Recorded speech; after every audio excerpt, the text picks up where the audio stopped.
Welcome to English Fluency Builder. Learn English the simple and effective way. In this video, you will learn common phrasal verbs using the word get. Let us begin. Get up means wake up. Meaning, leave your bed. Example, I get up at 7 every morning. Get along means have a good relationship.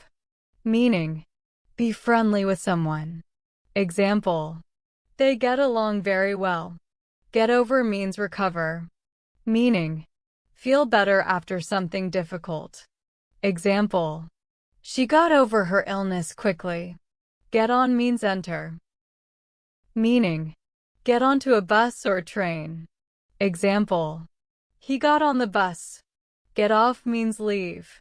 Meaning, exit a bus or train. Example, she got off at the next stop. Get back means return. Meaning, go back to a place. Example, I got back home late. Get through means complete. Meaning, finish something successfully. Example, he got through his exams. Get out means leave or escape. Meaning, go out or escape from a place. Example, get out of the room. You have now learned 8 useful phrasal verbs with get. Practice these in your daily conversations. Follow English Fluency Builder for more simple and useful English lessons. Keep learning and keep improving.